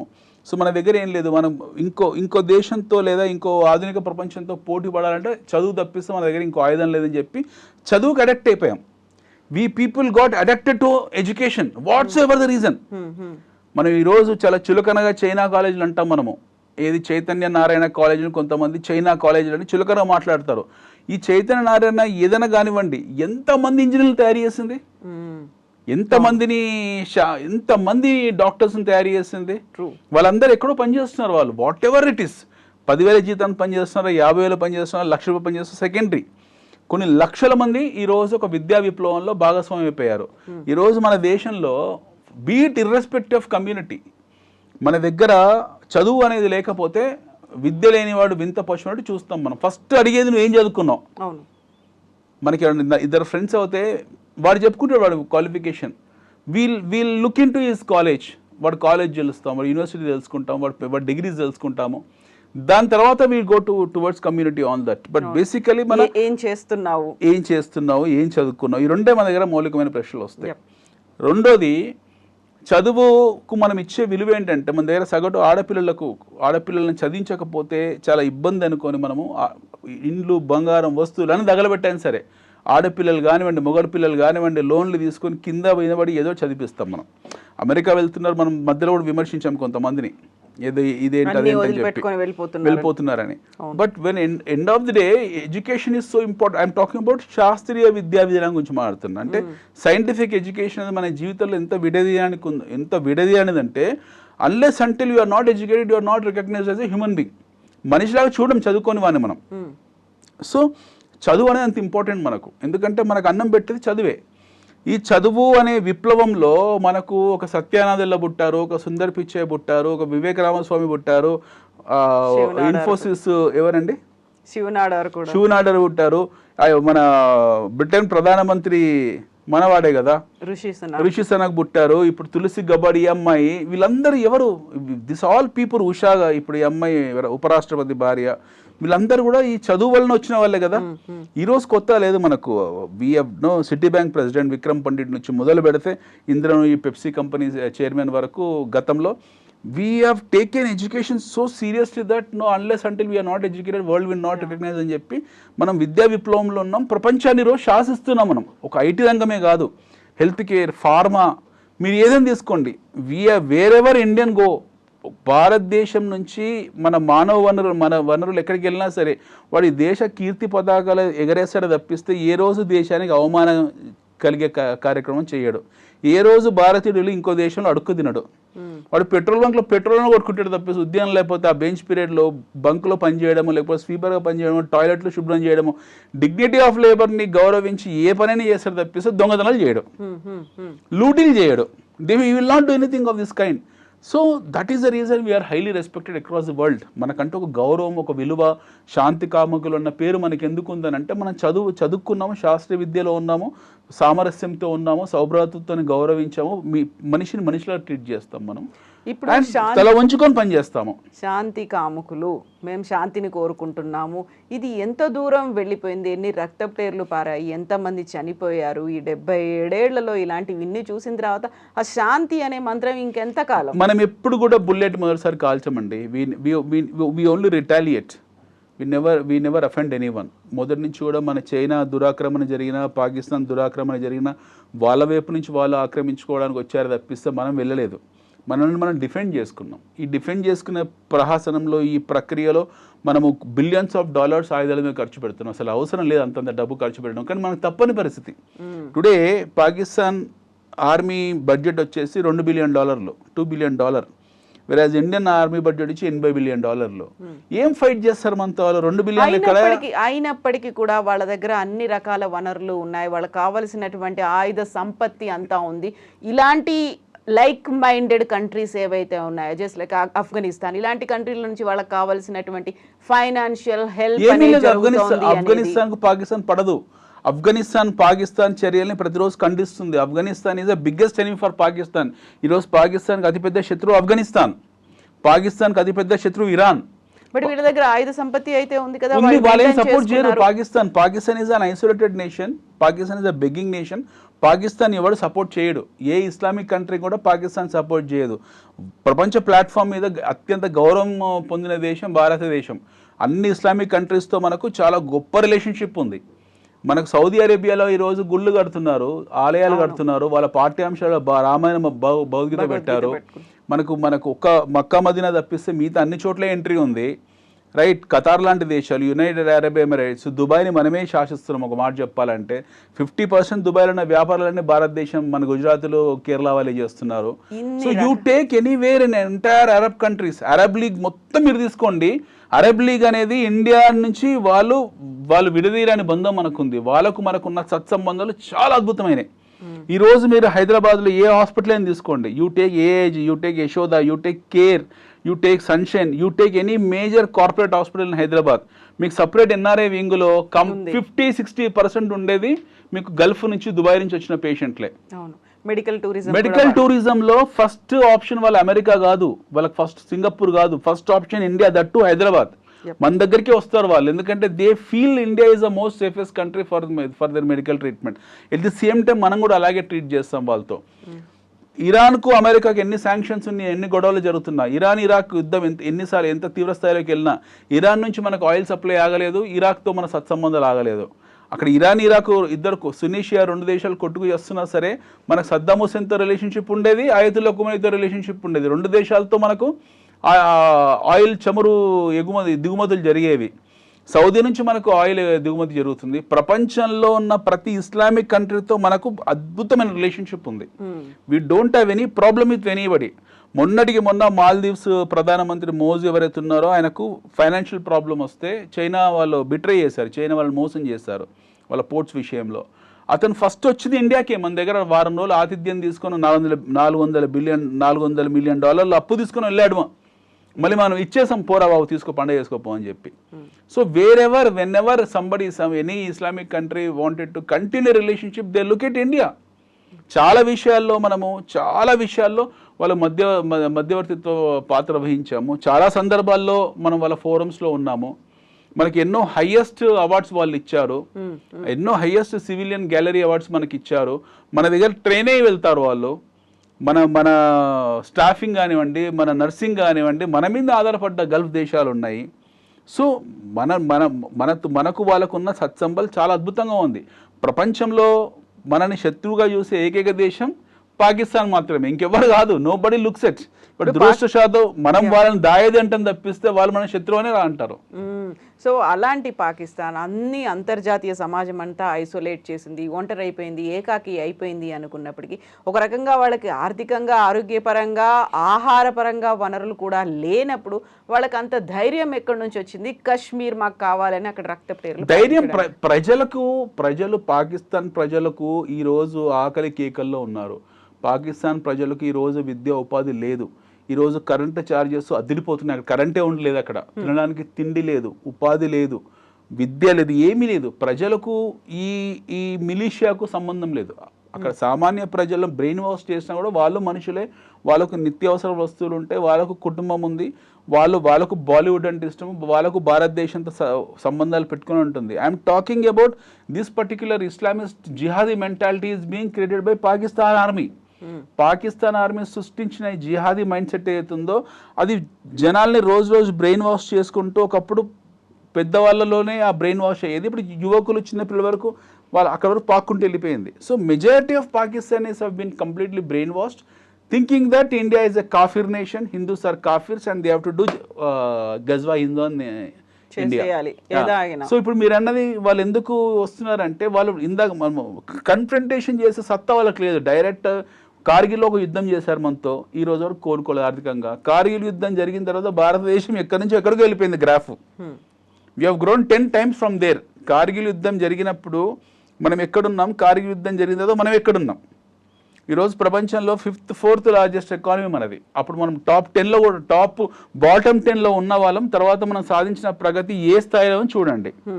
మొత్తం పాకిస్తాన్ మెట్రోలు అన్ని, పాకిస్తాన్ మెట్రో తాలూకు లెంత్ మన హైదరాబాద్ మెట్రో అంత ఉండదు. అక్కడో మెట్రో ఏడ్చింది, కాకపోతే మన హైదరాబాద్ ఉండదు. వాళ్ళు వాడే బొగ్గు ఇంజన్లు, రైలు ఎప్పుడో పురాతన కాలం అండి. ఇందాక మీరు చెప్పినట్టు 1980s బీహార్ అది. సో వాళ్ళకు మనకు పోటీ లేదు. They cannot confront on LOC. Direct war, face on war, spade war అంటాం కదా. లైన్ మీద నిలబడి వాళ్ళ రెజిమెంట్ మన రెజిమెంట్ వచ్చి యుద్ధం చేస్తే వాళ్ళు గంట సేపటి మన ముందు నిలవలేరు. వాళ్ళకు ఏ చైనా సపోర్ట్ చేయాలి లేదా అమెరికా సపోర్ట్ చేయాలి ఆ యుద్ధంలో తప్పిస్తే వాళ్ళు స్వతహాగా వచ్చి యుద్ధం చేయలేరు. వాళ్ళ బడ్జెట్ సరిపోదు. వాళ్ళ బడ్జెట్ మాక్సిమం వాళ్ళ రిజర్వ్స్ ఏవైతున్నాయో వారం రోజులు 10 రోజుల వరకే, తర్వాత ఎగ్జాస్ట్ అయిపోతారు. మనతో పోటీ లేదు. ఇలాంటి కండిషన్ ఉన్నప్పుడు మా గగనతలం మీద నుంచి మీ విమానాలు వెళ్ళకూడదు అనేటువంటి ఆంక్షలు నీళ్ళు నాపాం కదా. ఇప్పుడు వాళ్ళ వాటర్ ఏతుందో మీకు చిన్న ఎగ్జాంపుల్ చెప్తాను, ఇది చాలా ఇంపార్టెంట్ పాయింట్. మనకు అల్మట్టి డ్యామ్ ఉంది కర్ణాటకలో. అల్మట్టి డ్యామ్ 2014లో కర్ణాటక ప్రభుత్వం 5 feet పెంచారు. గేట్ల 5 feet పెంచుకున్నారు, ఎత్తు పెంచుకున్నారు. 5 feet ఎత్తు పెంచుకోవడానికి వాళ్ళు పర్మిషన్ తెచ్చుకున్నారు. 5 feet ఒకవేళ వాళ్ళు పెంచారు. పెంచితే 2 తెలుగు రాష్ట్రాలు అల్లడిల్లిపోయాయి. అప్పటి 2 తెలుగు రాష్ట్రాలు, ఒకటే ఉమ్మడి రాష్ట్రమే మనది. తెలుగు రాష్ట్రం అప్పటికి ఆంధ్రప్రదేశ్ రాష్ట్రం అల్లడిల్లిపోయింది. ఎందుకంటే 5 feet కనుక వాళ్ళు ఆ టైంలో పెంచారు. తర్వాత దాని రిపర్కషన్స్, దాని ఎఫెక్ట్ ఎలా ఉంటుందంటే ఇటు పాలమూరు జిల్లా ఎండిపోతుంది, అటు కృష్ణా గుంటూరు జిల్లా ఎండిపోతుంది. ఎందుకంటే దాని మీద ఆధారపడ్డ వ్యవసాయం మనది. ఎలా ఎండిపోతుంది అని అంటే పూర్తిగా ఎండిపోతుంది, ఎడారి కాదు. ఇక్కడ ఒక పంట నాశనం అవుతాయి, అక్కడ 2 పంటలు నాశనం అవుతాయి. సో మనం 3 పంటల పర్స్పెక్టివ్లో ఉండేవాళ్ళం తెలుగు రాష్ట్రంలో. ఆ 2 జిల్లాల్లో 3 పంటల పర్స్పెక్టివ్. సో 3 పంటలు 2 పంటల్ని మేము కోల్పోవాల్సి వస్తుంది, ఒక పంట మీద డిపెండ్ అవుతామన్న ఎవరైతే రైతులు ఉన్నారో గగ్గోలు పెట్టారు వాళ్ళు. చూడండి మన మైండ్ సెట్, ఒక పంట 2 పంటలు పోతే తట్టుకోలేము, ఎందుకంటే ఆల్రెడీ వాళ్ళ కమిట్మెంట్స్ ఉంటాయి లైఫ్లో, పిల్లలు చదువుకుంటారు, వాళ్ళకు వ్యవసాయం అంటే మోజు. మనకు మన జీవితంలో అంటే రైతుకు జీవితంలో అతి ముఖ్యమైన భాగం వ్యవసాయం. సో వ్యవసాయం అలా డబ్బులు ఆదాయం పక్కన పెడితే వ్యవసాయం చేయలేని పరిస్థితిని కాలికి కూర్చోవాల్సి వస్తుందని చెప్పి ఆ మానసిక క్షోభ గురై రోడ్డు మీకు వచ్చి ధర్నాలు చేశారు వాళ్ళు, రైతులందరూ కూడా. 5 ఫీట్ల అలమట్టి డ్యామ్ పెంచితే తర్వాత ప్రత్యామ్నాయ దారులు వెతుక్కున్నాం. అక్కడ పోలవరం బ్యాక్ వాటర్స్ తెప్పించారు, మన కృష్ణా గోదావరి మన దగ్గర, ఇక్కడ గోదావరి వాటర్ లిఫ్ట్ చేసాము, కాళేశ్వరం ఇలాంటివి కొన్ని ఏర్పరచుకున్నాం. Then we have made our self sufficient. ఇంకో వేరే దారులు వెతుక్కున్నాం, మనము సెల్ఫ్ సఫిషియంట్ చేసుకున్నాం. ఈరోజు మళ్ళీ 3 పంటల్లో ఉన్నాం మనం. అంటే ఇమీడియట్ ఒక ఇబ్బందికి మనము మనం ఆప్షన్ ఏ బీసీ పెట్టుకున్నాము. 2 రాష్ట్రాల వాళ్ళు కూడా ఆ ఇష్యూని కన్ఫ్రంట్ చేశారు, ఆ ఇష్యూని ఎదుర్కొన్నారు, దాని నుంచి బయటపడ్డారు. పాకిస్తాన్లో సిట్యువేషన్ లేదు. పాకిస్తాన్లో చివరిసారి ఎప్పుడు డ్యామ్ కట్టారో వాళ్ళకు కూడా తెలియదు. మన దేశం వాళ్ళ నుంచి విడిపోయినప్పుడు 75% ఫర్టైల్ ల్యాండ్ వాళ్ళకి వెళ్ళింది, 26% ఫర్టైల్ ల్యాండ్ మనకు వచ్చింది. నదీ పరివాహక ప్రాంతాల్లోని సారవంతమైన భూమి అంతా వాళ్ళకి వెళ్ళింది, మామూలు భూమి మనకు వచ్చింది. బట్ మనం ఏం చేసాము, మనము ఆ టైంలో నదులు పెద్ద పెద్ద డ్యాములు కట్టుకున్నాం మనం. You build lot of dams in Punjab, lot of dams in Haryana, lot of dams in Rajasthan. At least రాజస్థాన్లో కూడా 2 కట్టాం మనము. దేశంలో కాశ్మీర్లో కట్టుకున్నాం మనం, చిన్న వ్యాలీని డెవలప్ చేసుకున్నాం, బ్యాక్ వాటర్స్ సృష్టించుకున్నాం మనము. బ్యారన్ ల్యాండ్స్ అనేవి లేకుండా చేసుకొని మనకు అవైలబుల్ ఉన్న ల్యాండ్ని, పంజాబ్ ల్యాండ్స్కేప్ని మొత్తం మనము గోల్డ్ బంగారం కింద మార్చేస్తాం. గోధుమ బండి నుంచి ఒక అద్భుతం ల్యాండ్స్కేప్ తయారు చేసుకున్నాం. వాళ్ళు ఏం చేశారు, ఒక డ్యామ్ లేదు, పాడు లేదు వాళ్ళ దగ్గర, ఏమీ లేదు, అసలు డ్యామే కట్టుకోలేదు వాళ్ళు. మనం ఇచ్చే వాటర్ రిసోర్సెస్ మీద వాళ్ళు చెక్ పాయింట్లు పెట్టుకున్నారు, వాళ్ళు చిన్న చిన్న రిజర్వాయర్లు కట్టుకున్నారు, 1-2 ఉన్నాయి వాళ్ళ దగ్గర. అవి కట్టుకొని వాటి మీద వ్యవసాయం చేసుకుంటూ పోయారు. ఎందుకు చేయలేదని అంటే ఆ డ్యాములు కట్టే డబ్బులన్నీ తీసుకెళ్ళి ఆయుధాలు కొనుక్కోవడము, లేదా ఆయుధ సామాగ్రి కొనుక్కోవడము, ఆర్టిలరీ కొనుక్కోవడం, వీటి మీద ఖర్చు పెట్టారు. వాళ్ళు మింగేశారు. కరప్షన్ ఎక్కువ పాకిస్తాన్లో, extreme high degree of corruption ఉంటుంది. వాళ్ళు మింగేశారు ఆ డబ్బులన్నీ కూడా. వాళ్ళు ఏమీ ఖర్చు పెట్టలేదు. మన దగ్గర కరప్షన్ లేదని కాదు, మన దగ్గర 10 రూపాయలు 100కి 20 తింటే వాడు 100కు 80 తింటాడు, డిఫరెన్స్ అదనమాట. సో ఆ కరప్షన్లో మొత్తం కొట్టుకుపోయింది. ఎట్ ది సేమ్ టైం వాళ్ళకి ఇంట్రెస్ట్ లేదు, ప్రజాపాలన మీద ఇంట్రెస్ట్ లేదు. ఇందాక మనం అనుకున్నట్టు వాడు మొదటి నుంచి కూడా ఒక రాడికల్ ఫ్యాక్టరీ, జిహాదీ ఫ్యాక్టరీని సృష్టించే క్రమంలో ఎవరిని ఎడ్యుకేషన్ పంపలేదు, వాళ్ళని ఆకలి చావులతో అలాగే వదిలేశారు.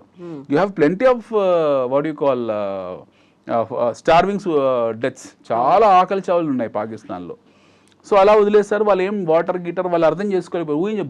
బుర్ర తక్కువ సన్నాసులు, వాళ్ళు అర్థం చేసుకోలేకపోయారు ఆ పాలకులు. రేపు పొద్దున భారతదేశం రిటాలియేట్ చేసి వాటర్ ఆపేసి ఎంత పెద్ద ఇబ్బందులకు వస్తామని. అప్పుడు మనం ఒకసారి ఇలాగే జరిగితే మనము నీళ్ళు ఆపేయాము. Then we had something called as Indus water treaty, Sindhu జలాల ఒప్పందం ఒకటి ఏర్పరచుకున్నాము. దాని తర్వాత అయినా వాళ్ళు ఒక డ్యామ్ కట్టుకోవాలి కదా, దాని తర్వాత ఒక డ్యామో గీమో కట్టుకోవాలి, అది కూడా చేయలేదు. దాని తర్వాత కూడా అట్లే సైలెంట్గా ఉన్నారు. యుద్ధాలు, పాత తుప్పుపట్టిన తుపాకులు మరమ్మతు చేసుకుంటూ, లేకపోతే పొలిటికల్ ర్యాలీలు, ఎలక్షన్స్, ఈ గొడవలు తప్పిసి ఏం లేవు. ఆ ఇమ్రాన్ ఖాన్ ప్రధానమంత్రి ఉండవండి, నవాజ్ షరీఫ్ ఉండవండి, పర్వేజ్ ముషరఫ్ ఆర్మీ జనరల్ ఉండండి, ఇప్పుడు ఆసిఫ్ మునీరు లేకపోతే షాబాజ్ షరీఫ్ ఎవడైనా కానివ్వండి, they are engage completely into their political radicalisation, political polarisation. అంత తప్పిస్తే ప్రజల గురించి ఆలోచించిన సందర్భాలు లేవు. వాళ్ళ ఫారెన్ మినిస్టర్ లేడు. పెద్ద కామెడీ ఏంటంటే మనకు జయశంకర్ గారు ఉన్నట్టు వాళ్ళకి ఫారెన్ మినిస్టర్ లేడు. వాళ్ళు యూఎన్లో సరైన ప్రాతినిధ్యం లేదు, రిప్రజెంటేషన్ లేదు వచ్చి మాట్లాడడానికి. దెన్ వాళ్ళ నుంచి మనం ఏం ఆశిస్తాం, ఏం ఆశించాం. ఇప్పుడు ఇన్ని జరిగిన తర్వాత, ఇన్ని దుర్మార్గాలు జరిగిన తర్వాత మనమే వాళ్ళని ఆయువు పట్టు మీద కొట్టాలి. We have to retaliate.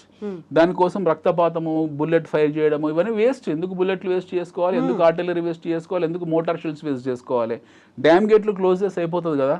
That is what we have done. We have close dam gates. వారం 10 రోజుల తర్వాత మీకు అక్కడ సియాల్కోట్, రావల్పిండి, కరాచీ, లాహోర్ ఇవన్నీ చీకటి ఏమైపోతాయి. ఎందుకంటే హైడ్రో ప్రాజెక్ట్స్ ఇవన్నీ కూడా.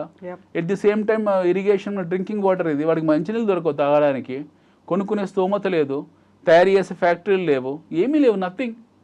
So they will become what you call, ఒక డెజర్ట్ కింద మారిపోతుంది అది. So they have to kneel down and come back to us. మనం మాట్లాడతాం. రేపు పొద్దున మనతో ఒప్పందాలు వచ్చినప్పుడు మనం will put this in front of so మధ్యవర్తిత్వం వహించినప్పుడు 4 పెద్ద దేశాలు వస్తాయి. అప్పుడు మనం మాట్లాడతాం, అరే బాబు వీడు ఇది చేశారు అది చేశారు ఇది చేశారు అని ఇప్పటికి చెప్పి మనకి తెలిసిపోయింది కదా అంతర్జాతీయ సమాజానికి అక్కడ అంతర్జాతీయ సమాజానికి పాకిస్తాన్ టెర్రరిస్ట్ అనే దేశం అఫీషియల్ గా అందరికీ తెలుసు. Everybody knows. ఇండియాకు మద్దతుగా కూడా వస్తున్నాయి. ఉన్నారు. ఇండియా చాయిస్ లేదండి, అంతర్జాతీయ సమాజానికి చాయిస్ లేదు. They have to come to India. ఎందుకంటే మనతో ఎవరు సమస్య లేదు కదా. మనం ఏ దేశానికి టెర్రరిస్ట్ ఆర్గనైజేషన్ పంపలే కదా. ఏ దేశంలో చొరబాటు మనం చేయలేదు. మయన్మార్లోకి వెళ్ళలేదు. మయన్మార్ నుంచి ఆఫ్ఘనిస్తాన్ బంగ్లాదేశ్ దాటి రోహింగ్యాలు మన దేశంలో 2 కోట్ల మంది ఉన్నారు. పాకిస్తాన్ నుంచి అనధికారికంగా భారతదేశంలో వచ్చి నివసించే వాళ్ళు ఉన్నారు. ఇన్ఫాక్ట్ హైదరాబాద్లో ఉన్నారు. ఎన్నో 48 అవర్స్ గడువు విధించిన తర్వాత కూడా ఇంకా కంటిన్యూ అవుతుంది. పంపించేస్తారు. ఇప్పుడు అమెరికాలో ట్రంప్ పంపలేదా, కాళ్ళకు చేతులకు సంఖ్యలు వేసి పంపలేదా భారతదేశానికి? పంజాబ్లో లూధియానాలో ల్యాండ్ అయ్యాయి కదా 2 ఫ్లైట్లు 800 మందిని ఒక తీవ్రవాదులో పంపించారు. అలా పంపించాలి, మనం కూడా అలాగే చేస్తాము. We will do the same thing. అంత దాష్టికంగా ప్రవర్తించకపోవచ్చు, కాకపోతే గౌరవప్రదంగానే బాబు వెళ్ళిపోండి అని చెప్పి పంపించేస్తాం ఇక్కడ నుండి రైల్లో బస్సు పెట్టి. So this country do not deserve to be good neighbour for anyone. మనకే కాదు, పాకిస్తాన్తో అక్కడ ఆఫ్ఘనిస్తాన్కు సమస్య ఉంది, అక్కడ ఇరాన్కు సమస్య ఉంది, ఇక్కడ ఇండియాకు సమస్య ఉంది. వీళ్ళ ఆర్మీ మైండ్ సెట్ చాలా డిఫరెంట్ కంప్లీట్గా. వీళ్ళు మారరు, వీళ్ళు ఇట్లే ఉంటారు. ఇప్పటికీ మనకు అది పక్కలో బల్యం లాంటిది. మనం దాన్ని శాశ్వత పరిష్కారం చేయాలంటే either we have to go for a war confrontation, యుద్ధంకి వెళ్ళాలి, అంటే స్పేడ్ వెళ్ళాలి. అలా జరిగిన నాడు వాళ్ళు గంట సేపు నించోలేరు. మనతో యుద్ధం ఎల్ఓసి యుద్ధం జరిగితే వాళ్ళు మ్యాక్సిమం 1 వీక్ 10 డేస్లో వాళ్ళు చేతులు అయితే పారిపోతారు. మన దగ్గర ఏ ఆయుధాలు లేనప్పుడే మనం కార్గిల్లో తుక్కు కింద కొట్టాం వాళ్ళని. And they are not that train the way we're train. మన దగ్గర మార్కోస్, పారామిలిటరీ, మనకున్న వింగ్స్ వాళ్ళ దగ్గర లేవు. సో మనతో యుద్ధాలు చేసేంత సుశక్తులైన సైనికులు వాళ్ళు ఏమీ కారు. వాళ్ళ దగ్గర అంత ఆయుధ సామాగ్రి లేదు. ఏ చైనా గీనా ఇచ్చిన చెత్త ఎగరని విమానాలు ఉంటే ఉండొచ్చు, లేదా F-16 ఎప్పుడో పాతవి ఉండొచ్చు. వాటి మరమ్మతులు కూడా అమెరికా డబ్బులు ఇస్తుంది ఎప్పటికప్పుడు. 100-150 F-16 ఉన్నాయి వాళ్ళ దగ్గర. వాటి మరమ్మతులకు అమెరికానే డబ్బులు ఇస్తుంది, ఆ రిపేర్లకు. అవి కూడా వాళ్ళు తినేస్తారు ఆ డబ్బుల్ని. సో వాళ్ళ దగ్గర ఏమీ లేవు, nothing. They have nothing to come and fight with us. ఓ న్యూక్లియర్ బాంబులు ఉన్నాయి మా దగ్గర 2-3 ఉన్నాయని చెప్పుకుంటారు వాళ్ళు. న్యూక్లియర్ లేస్తా అని చెప్పి. ఆ న్యూక్లియర్ వాళ్ళు తయారు చేసింది కదా, అమెరికా తయారు చేసింది. Unless until America don't approves they can't go and Nuke any country. మన దగ్గర న్యూక్లియర్ బాంబు ఉంది, మేము వేస్తాను బెదిరిస్తే అమెరికా వచ్చి వాడు ఫస్ట్ న్యూక్లియర్ వేస్తాడు అక్కడ. They will come and nuke because it is not indigenously developed by Pakistanis. That was the technology was given by America to Pakistan during cold war with Russia. రష్యాతో అమెరికాకు కోల్డ్ వార్ యుద్ధం జరుగుతున్నప్పుడు nuclear దేశంగా America మార్చింది. దాని అవసరానికి పాకిస్తాన్కు న్యూక్లియర్ ఇచ్చింది. ఎందుకంటే న్యూక్లియర్ వెపన్ డిటర్నేషన్ జరగాల్సింది అమెరికా నుంచి కాదు, పాకిస్తాన్ నుంచి రష్యా దగ్గర. సో పాకిస్తాన్ నుంచి రష్యా దగ్గర కాబట్టి రేపు పొద్దున వాడు రష్యా మీద, మాస్కో మీద బాంబు వేయాలనుకున్నా, అప్పుడు ఉక్రెయిన్ కూడా అందులో ఉండదు, క్యూ మీద బాంబు వేయాలనుకున్నా కూడా it is easy for him to detonate it from Pakistan surface. So అందుకు పాకిస్తాన్ని ఒక రెజిమెంట్ లాగా వాడుకున్నాడు తప్పిస్తే పాకిస్తాన్ సొంతంగా తయారు చేసిన న్యూక్లియర్ బాంబు ఏం కాదు. అది ఎంతవరకు వాస్తవం మనకు తెలియదు. నిజంగా అది వాళ్ళ దాన్ని ఉంది, వాళ్ళ దగ్గర ఉంది. It is been stored in there no undermines, but it's not possible for them to use. So unless until America do not approve they can't use. But whereas మన ఇండిజీనియస్, మన దగ్గర న్యూక్లియర్ వెపన్ ఉంది, but మనం అలాంటివి వాడం కదా. First యూసేజ్లో మనకు మనమే ఒక షరతు విధించుకున్నాము. We will not use any weapon first usage మన వైపు నుంచి ఉండదు. మనకి ఏ సమాజం చెప్పలేదు, మనమే అనుకున్నాము. As a country we have taken decision that we will not use any serious weaponry as a first user అని. సో మనం ఏం ప్రయోగించాం ఎవరి మీద? వాడే సర్వనాశనం అయిపోయాడు. వైపు బలూచిస్తాను, వైపు పస్తూను, వైపు ఖైబర్ పఖ్తూను, వైపు సింధు, వైపు Punjab, west Punjab for that matter, వీళ్ళే కొట్టుకుంటున్నారు. ఇంకా వాళ్ళు వచ్చి మనతో యుద్ధం చేసేది ఏముంది? ఆ యుద్ధం చేసే సత్తా లేక, సాధ్యం కాకనే టెర్రరిస్ట్ అటాక్స్ చేస్తున్నారు వాళ్ళు. ఈ ఉగ్రవాదులను ఎందుకు తయారు చేస్తున్నారంటే ఎప్పుడైతే వాళ్ళు డైరెక్ట్ కన్ఫ్రంటేషన్ చేసే దమ్ము లేనప్పుడు he will do all this kind of terrorist activities. So దానికోసము మన చింత అంతే ఏంటంటే దీన్ని ఎట్లా రిటాలియేట్ చేయాలి. రక్తపాతం ద్వారా చేయడం అంటే అక్కడ ప్రజలు నష్టపోతారు. అది మన ఉద్దేశం ప్రజల్ని ఇబ్బంది పెట్టడం కాదు, టెర్రరిస్ట్తో చంపాలి. So we have done this activity of stopping the water so that will Neel down. రేపు పొద్దున మనతో ఒప్పందాలు చేసుకోవడానికి వస్తారు. అప్పుడు మనం డిమాండ్స్ పెడతాం, బాబు ఈ పలానా టెర్రరిస్ట్ గ్రూప్, ఈ పలానా టెర్రరిస్ట్ 10 మంది ఉంటారు మన హిట్ లిస్ట్లో, 20 మందో 30 మందో ఉన్నారు, వీళ్ళందరూ మాకు అప్పగించు, లేదా మీ క్యాంపులు క్లోజ్ చేసాయి, మీరు డిస్క్లోజ్ చేయి కంప్లీట్గా, మీ క్యాంప్ డిస్క్లోజర్ పెట్టని చెప్పేసి 4 పెద్ద మనుషుల దగ్గర పిలిపించి, అమెరికానో వాళ్ళని పిలిపించి మాట్లాడి ఇది మాకు కావాల్సిన సొల్యూషన్ అని చెప్పి we will stop that for time being. But ఇది ఆగదు. దాని తర్వాత మళ్ళీ వస్తాడు వాడు. సో ఇది నిరంతర ప్రహాసనం ఇది. మ్మ్. సో వాడు వాడు వాడు అలాగే ఉంటారు. ఎందుకంటే వాళ్ళు మెయిన్ స్ట్రీమ్ సొసైటీలో లేరు. వాళ్ళు ఆధునిక ప్రపంచంలో లేని ఒక పాత రాతి యుగం నాటి నాగరికతలో ఉన్నారు. సో వాళ్ళు ఎప్పటికీ మారరు. సో ఈ రోజు కాకుండా ఏ రోజైనా సరే మనం అనుకుంది ఇండస్ వ్యాలీ ట్రీటీ ద్వారా మనము శాంతి ప్రస్తావన తీసుకొచ్చి వాడిని ఈరోజు ఆపినా సరే మళ్ళీ ఓ సంవత్సరానికి 2 సంవత్సరాలకు ఇంకో రూపంగా వాడు వస్తాడు, ఎక్కడో దగ్గర దాడులు చేస్తాడు. ఎప్పుడో రోజు ఈ రోజు కాకుండా సరే they will be serious bombarding from our side. మనం ఆ దేశాన్ని 5-6 ముక్కలు చేసేయాలి, లేదా మిగిలిన ఎవరైతే ఉన్నారో ఈ యాక్టివిటీస్ మొత్తం క్యాంపుని న్యూక్ చేసి పడేయాలి. This the only solution. So it has to be a blood war only. దీనికి సొల్యూషన్ మీకు రక్తపాతం ద్వారా జరుగుతుంది తప్పిస్తే ఈ ఇండస్ వ్యాలీ ట్రీటీలు వాటి వల్ల అస్సలు జరగవు, పాసిబుల్ కాదు. మనం ఇప్పుడు మనం చూసాము ఇజ్రాయెల్ ఏం జరిగిందో, ఎన్ని శాంతి ప్రస్తావనలు, ఎన్ని సపోర్ట్లు చాలా వేసింది ఇజ్రాయెల్ అక్కడ పాలస్తీనాలో ఉన్న ప్రజలకు కానీ అక్కడ కానివ్వండి. బట్ మిలిటెంట్స్ ఊరుకోలేదు. హమాస్ కానివ్వండి, హిజ్బుల్లా కానివ్వండి, వాళ్ళు ఎన్ని చేయండి. రోజు పొద్దున పూట వాళ్ళు వస్తారు ఉద్యోగస్తుల్లాగా టెల్ అవీవ్కు, సాయంత్రం పూట వాడు ఇన్ఫర్మేషన్ తీసుకుని అక్కడ చెప్పేవాడు. వాళ్ళు మళ్ళీ దాన్ని వాడు వాడుకునేవాడు, వీళ్ళ స్లీపర్ సెల్స్ని వాడుకునేవాడు. Then one fine day he has done this damage in Tel Aviv. ఆ పండుగ రోజు వాడు వచ్చాడు, 2,000 మంది అపహరించుకొని పోయాడు. ఏం చేశారు? ఊరుకున్నారు, ఓపిక నశించింది. వాళ్ళు ఈరోజు గాజా పాలస్తీన్ అనేది అసలు పటం వేయలేకుండా చేసుకుంటూ వెళ్ళిపోతున్నారు వాళ్ళు. ఆల్మోస్ట్ గాజా అయితే ప్లాట్ఫామ్ అయిపోయింది, ఏమీ లేదు, పార్కింగ్ లాట్ అయిపోయింది. రేపు మిగిలిన వెస్ట్ బ్యాంక్లో మొత్తం దాన్ని భూస్థాపితం చేస్తారు, అందరినీ చెల్లాచెదురు చేసి మిగతా దేశాలకు పంపించేస్తారు. చుట్టూన్న జోర్డాన్కు, కొంతమంది సిరియాకు, కొంతమంది టర్కీకు, కొంతమంది సౌదీకు, కొంతమంది యెమెన్కు వారిపోతారు మిగిలిన వాళ్ళు. సిమిలర్లీ ఇలాంటి పరిస్థితి వస్తే అనిపిస్తుంది చూస్తూ ఉంటే. ఎందుకంటే మనం ఎంత శాంతియుతంగా ఉన్నా, అరే మమ్మల్ని చూసి నేర్చుకోరా బాబు, మేము ఎంత ప్రజాస్వామ్యబద్ధంగా ఉన్నాము, పక్కన శ్రీనగర్ ఎలా ఉంది, అటు పక్కన మీ రావల్పిండి ఎలా ఉంది చూడండి, మా రైలు ఎలా ఉన్నాయి, మా మెట్రోస్ ఎలా ఉన్నాయి, మా విమానాశ్రయాలు ఎలా ఉన్నాయి, మా ఎడ్యుకేషన్ ఎలా ఉంది, మా హెల్త్ కేర్ ఎలా ఉంది, మా మనుషులు, మా విద్యా వ్యవస్థ ఎలా ఉంది, మమ్మల్ని చూసన్నా నేర్చుకోరా బాబు అన్నా సరే కిలోమీటర్ అవతల ఉన్నవాడు వాడికి ఎక్కది ఇది. వాడికి జీవన ప్రమాణాలు అవసరం లేదు, వాడికి జిహాదే కావాలి. ఎప్పుడైతే నాకు జీవన ప్రమాణాలు వద్దు, నాకు జిహాద్ కావాలనుకున్నవాడికి సమాధానం జిహాద్గానే చెప్పాలి. సో ఎప్పటికైనా సరే ఇది జరుగుతుంది. ఈరోజు కాకపోవచ్చు, 5 ఏళ్ళకో 10 ఏళ్ళకో ఎప్పటికోసారి మొత్తానికి చాలా తీవ్ర స్థాయిలో మనం రిటాలియేట్ చేస్తాము. ఆ తర్వాత మనం అనుకున్నట్టు వాళ్ళు మ్యాప్ నుంచి వైపౌట్ అవుతారు. ఎస్ అనిల్ గారు, thank you so much. Thank you, మనం మనీ మ్యాటర్స్ గురించి నెక్స్ట్ ఎపిసోడ్లో గోల్డ్ గురించి మాట్లాడతాం. Sure ma'am. ఎస్ అండి, thank you so much. Thank you.